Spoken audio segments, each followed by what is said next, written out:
mutasi. Zvese ndizvo chokwadi. Zvese ndizvo chokwadi. Ndikaipa chabatwa nemhosva. Ndikaipa chabatwa nemhosva. Mwari arimubatsirawo. Mwari arimubatsirawo. Pamusoro idare ramambo mutasi. Zita rangu ndinoti Kenneth Timburwa. Inini ndakanyengerwa mukadzi neanonzi Patrick Nyandiya. Chakaita kuti ndizive kuti Patrick Nyandiya aifambidzana nemudzimai wangu. Ndakati ndakabata foni yemudzimai wangu pakapinda message yakabva kuna Patrick Nyandiya. Papinda message yakabva kuna Patrick Nyandiya, inini ndakatanga kupinda muhurukuro naNyandiya. Kusvika tasvika pakadzika pekuti takazosvika pekuti Patrick takazosvika pakutaudzana pekuti asvike kumba semafambidzirana wangu achiita. Inini ndaipindurana naye ndini mukadzi. Iye panguva iyoyo aifungidzira kuti ari kutaura nemukadzi. Kusvika Patrick takurukura azosvika pamba pangu na 23 past 11 usiku akuvhura door, ndipo ndakabva ndamubata vadati dzvi. Ndamubata vadaridza mhere kusvika sabhuku asvika. Ndakazoisa nyaya kumadzisabhuku. Ndaisa nyaya kuna sabhuku akati atitongi nyaya. Pandaisa nyaya kuna Ishe, anova Ishe Mutetwa pasi pedare renyu. Ndaisa nyaya kuna Ishe Mutetwa, Nyandiya akatongwa, akabvuma mhosva yake, akatongwa pasi pedare raIshe Mutetwa. Atongwa pasi pedare raIshe Mutetwa, akapuwa mutongo wake waasina kuzokwanisa kundibhadhara panguva yakanga yatanga naIshe Mutetwa. Saka kusvika pari zvinoizvi kubva muna 2023 hapana chandati ndawana kubva kuna Nyandiya. Ndosaka ndauya kunomangara nyaya yangu pasi pedare ramambo mutasi. Ngati ndo mashoko angu muchibimba.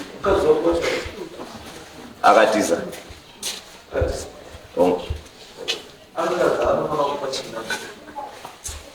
Namutetwa anga akanzi anofanira kundipa mombe 3 nezvinhu zvemumba yangu yemukati yakasvipisa.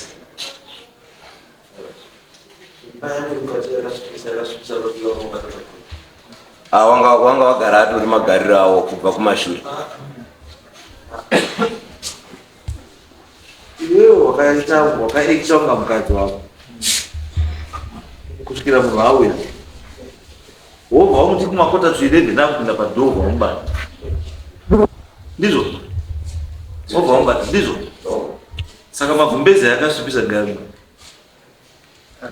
Sekuti mameseji mamwe akanga ari muka rairatidza izvo kuti vanhu vakanga vane nguva yakareba vachifambidzana.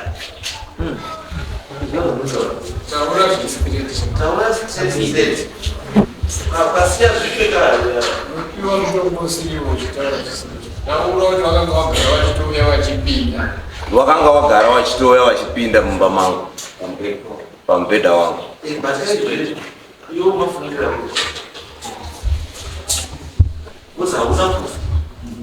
Une proof hauna. Dai uri mutaura ndakabata vanhu ndikatobvisa gumbeze, ndakatobvisa gumbeze inini ndikatobata munhu, there is proof. Mukadzi wako ndosanga gozi mukadzi wacho ari kupya andi mukadzi ati achitaura yega achikonfesa kuti zveshuwa takarara musi wakati ngozi mutongo wakatopiwa nekurara nemukadzi wemunhu mudoko.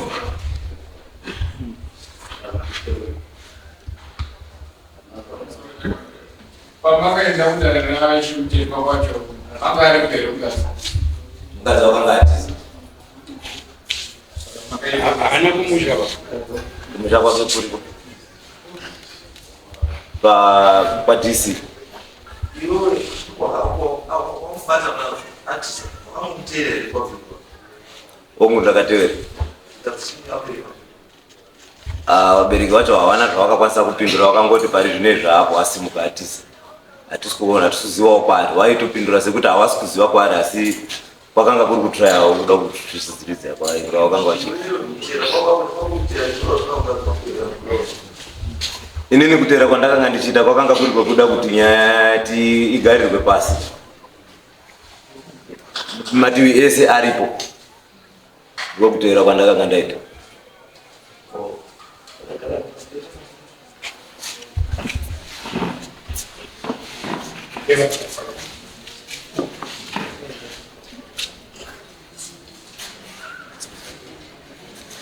Kamera pambili pedera mambo kiasi. Kamera pambili pedera mambo kiasi. Hizo ndio shukrani.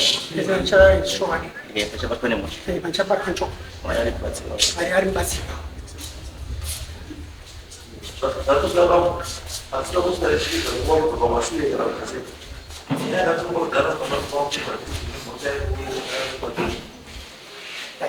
Ngada kutangura tanga. Nyewe ukapata pesa unataka kufanya. Nyewe usukupata zoka kupata. Takaramba kubhadhara nekuti handina kurara nemukadzi munhu, handina kudanana nemukadzi wake. Pavakandidaidza nemameseji, mudzimai wakanga andikwereta mari. Saka pavakandidaidza nemameseji ndakafunga kuti kunopiwa mari yangu.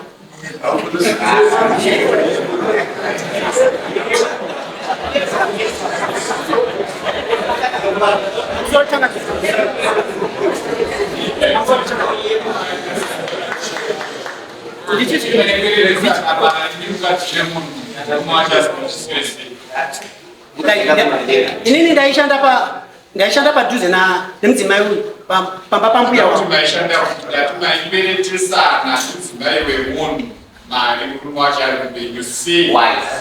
Anga ari mbuya wangu. Ndimbuya. Saka akandikwereta mari. Akanaka changamira.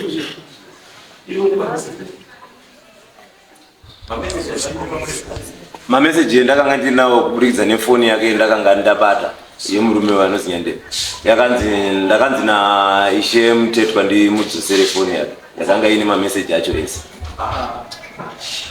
Iwo wadi kufuwa ndio mameseji kufoni kwako kwa kambarira mwenendo wandika kutanisa.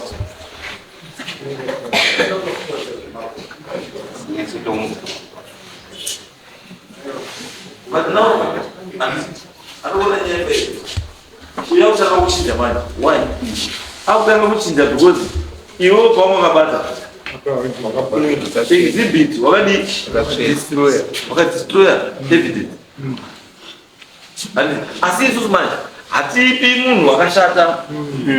The benefit of the doubt. You know that oga misplace. Ayo. Pawakatotongwa ari kupa message kwa baba ndimu. Mosha yako ino richi idori. Badara. Saka isu nyaya video kuti.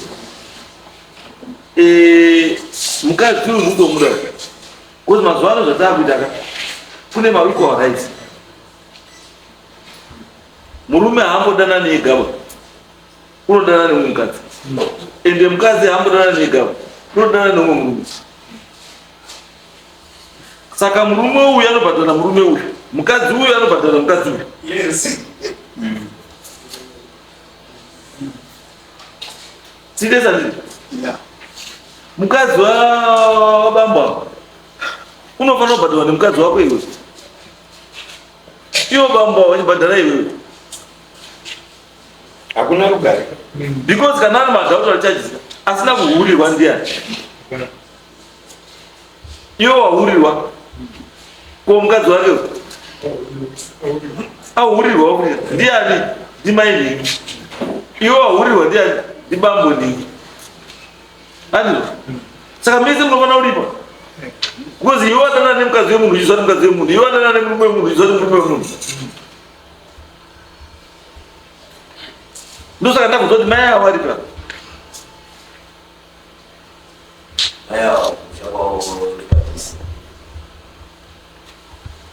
alright. Saka imi bambo mati mimi amuna kubhadhara nenyaya yekuti amuna kurara nemunhu. Saka imi pama muchikomunicata nemurume uyu kusvikira mazouya pamataura kuti ndakauya ndoda kupiwa mari yangu. Manga muri komunicata nenyaya dzemari here kana muri komunicata nenyaya yabota. Kuda pasi 11 kusvika pamape munhu ndaziva kuti Kana chika kusana. Unozana kuti time yacho ya 11. Ndanditi. Ndati ipapo ndipo nandichida kusanangura kwa mandinisa. Ndosa mabosi. Leve nokurukodza tawa ndandiri kufa. Haiwa. Akabakufanya. Ndoba ndakaona ma-message achiuya, ndoba ndandisipona kuma-message. Izwa. Whether it's 7 a.m., 7 p.m., 12 p.m., 12 a.m., izo zvazvichiri mhosva yangu. Zvekuti uyataura time, wachachataura time, hazvikubvisi pamhosva. Because kuti uye wanga uri in communication nemukadzi wemunhu, iwe can you imagine time yautaura? Handiti? Iwe dai anga mukadzi wako ari pafoni na11 anongotaura nemunhu wakuzotaura naye paWhatsApp. Haubvunzi here. Haubvunzi here. Dai wangodiwa haubvunzi. Kuti unobatwa nehope womuka mai mwana undori paWhatsApp. Undosiya zvakadaro. Iwewe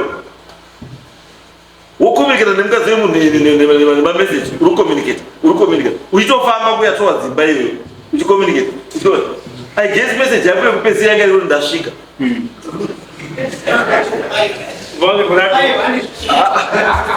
Message yake yekupedzisira yaiti ndasvika. Ndinoramba kuti handisvika. uyakaita zivhura zvose Handina kuvhura dhoo, ndakasvika pavharanda ndobva handifirita, handina kutsanangura ipapo. Ndakapinda pavharanda ndobva handifirita, handizoti akandifirita nei masi. Ndakapedza distance ye 15 meters ndobva akazoti anakapinda pamba pane ndakambokudzi uchitoti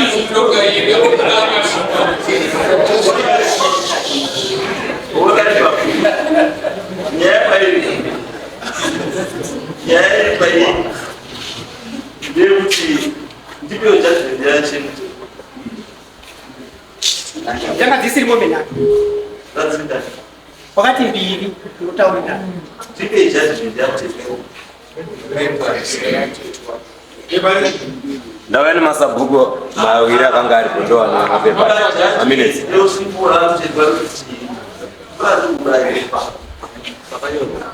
Mtetwa ndiye akasara nemapepa iwa.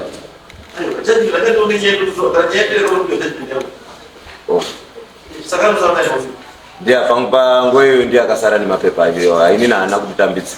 Ndinotaura chokwadi pamberi pe iwewe pepa iro ndonosuendendeiata kana pasina pepa iro kumberi kwesogwa hakuna kuonochika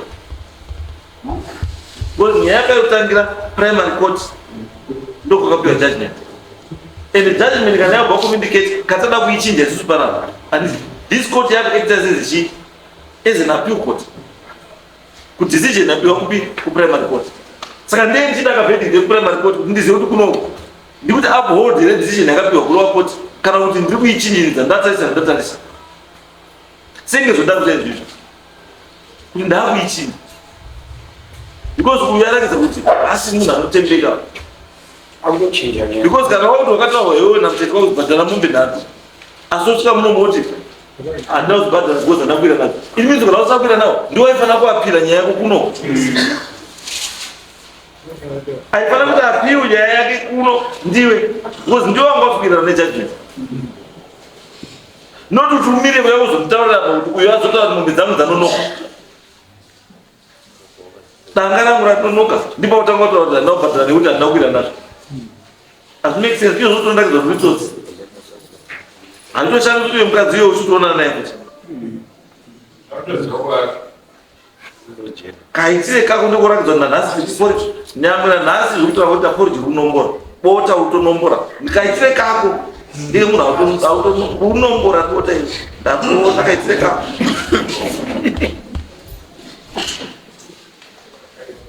unganyepa kukaita sei bhozi kana wakatokwatwa nemhosva chakakunetsa iwe pawakaona iwe kuti hauswirana nazvo udai ukataura dai changamira matonga yanyu asi ndakuenda mberi aiwa inozi ignorance baba uchikwanisa kupinda mukadzi wemunhu umira pamberi yakutotaura kuti wakapusa uyekoimberi kuti wakapusa asi uchikwanisa kubvisa mukadzi wemunhu kurupo iwe mwana wekumira kunyepera kupusa pamberi pakakwaipataripana asi wakwanisa kupinda mukadzi wemunhu kurupo unokuya kana unyebota kusaziva chakanyekusaziva kusaziva waitsaziva kuti mukadzi wemunhu iwe kubva kusumudza mumba kwako iwo nemukadzi wemunhu 12 kota pasi 11 achitosiya wako kusiya wako mumba ende zvinorwadza zvacho wakatosiya wako atoti baba wai pano nhasi ndowapawa baba poriji rakadziya iwe wamusiya because waugadzira kweya poriji rimupisa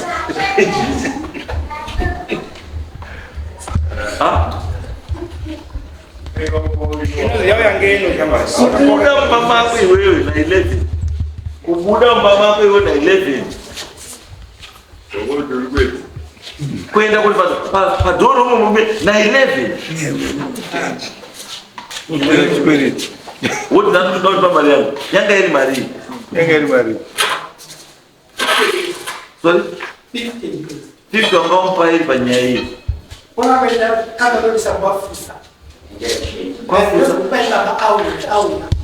no baba zvakauya vakamutunzira iyo ndo waizondipa baba au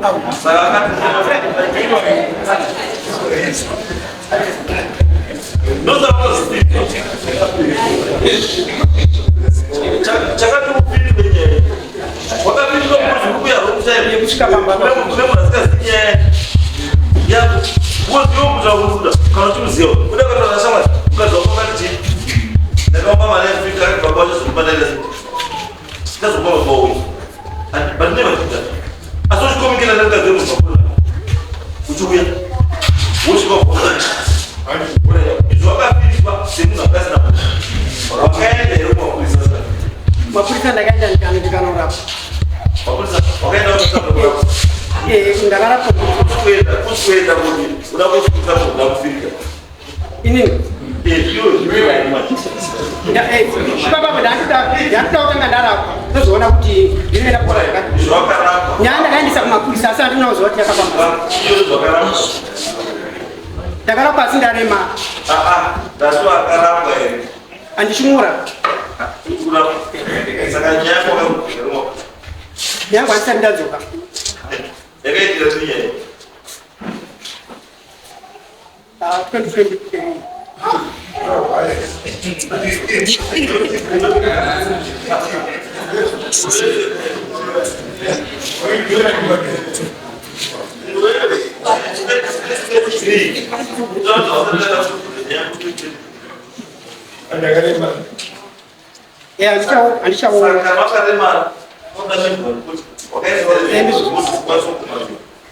ndokuda kugadzira buku racho rekurapandina ndodogadzira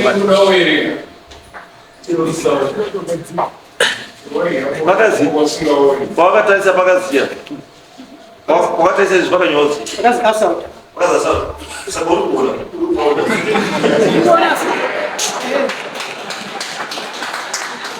akanyorwa mavhima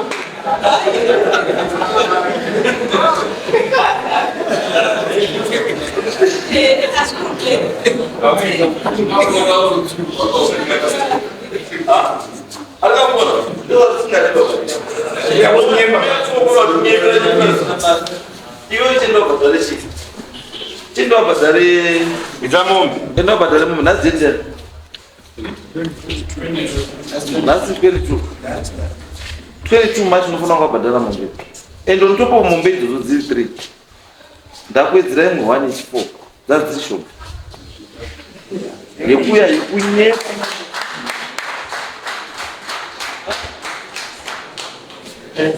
ndandikumbira uchangainongwetawa zvekurima ndino pamari kava kanondinesa ndichanesi kuona ende pano paukandirowakomana wagumiri wako isusu chimanyika tingoziva kuti zvingozosabate babamu zvingosvakana zvega zvinoda maziso ei bota kana udya bota unoda maziso ei samanyika musabate babamu zvingosvagana zvega iwo unoda maziso ei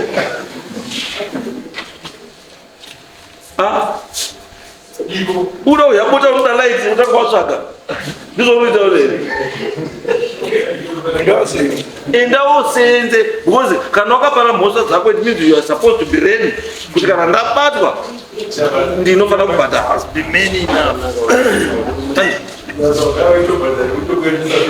Munhu andokuisa 50 iye fedhi yemari yemombe kana uchikwanisa kukweresa munhu 50 mukadzi wemunhu 50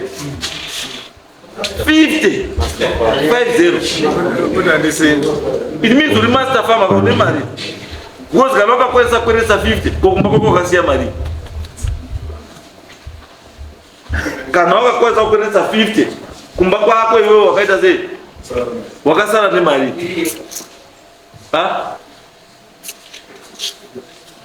Bambo zvamuda kutsaya bambo hazviiti ba tiri kuti bambo chiendai mahonde modzoka masvika mahonde mawedzera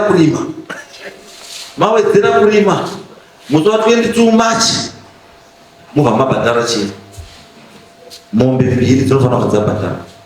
Kana musiri kubhadhara mombe 2 idzodzo munoda mari $700 pamusi wa 22 March. Chandirwadza bambo ndechekuti muri munhu asingarakidzi kurigreta zvaakashaisha. Muri munhu anoda kunyepera kuzviita munhu akangwara. Mukadzi wemunhu haanyengwi ba. Mukadzi wemunhu haatauri naye pafoni kutonga kutaura nemukadzi wako. Iwe uripo baba, mukadzi wako unomufonera kangani? Mukadzi wako iwewe unomufonera kangani iwe? Kakawanda zvekusvika kuma 11. Saka sei mukadzi wemunhu wakasvika naye kuma 11 kunotaura naye pameseni? Kana wako iwe mukadzi wakaroka haukwanisi kusvika naye kuma 11 kuchitaura naye pafoni. Asi mukadzi wemunhu wokwanisa kusvika naye network. Hazviiti baba. Chiendai muite zvakataura 22 March bhadharai mari yenyu. Asi iwewe mukadzi wedu umuda futi munyoresa munhu mukadzi wake utomuda munhu ane mhosva yake anofanira kubhadhara mukadzi wake uyu zvaakaita because aizviziva kuti mukadzi murume wemunhu aizviziva kuti murume wemunhu. Mazoba mazwe moya wakadzi wenyu mese next court kuti mukadzi wako iwewe abhadharwe zviro zvake azive kuti kune zviro zvake zviri kunoko zvaanofanira kupiwa. Zvekuti baba wakasaisa kugara tite zati 22 akasvika musati mabhadhara muchazoona wakomana wangu wakuya wakunyora kuti mune mombe ngani mune mbudzi ngani mune chii zvese bheri tozozvibatira tega patinofunga kuti ndo panobhadhara kuti zviri zvifambe zvakanaka. Tite zati that if you don't pay by musi wa 22 March wachauya wakomana wobva wanyora kuti munei mune mapadza mangani mune mbudzi ngani mune huku ngani mune mombe ngani mune masofa mangani tozozvibatsira warwitega kuti mubhadhare makadzi enyu dzamakaita muri kutapirirwa mega tisipo izvo baba right endei baba esi ndachikumbira kuti muripo wangu anofanira kuunzira kunoku kunokuti haina ndigone kutarisana naye. Aiwa agara akugodzi kwamuri unotoya wochekwa mubhuku kuonekwa kuti wabhadhara kuti tizoteeri kana asina kubhadhara. Tiite zati right endei next case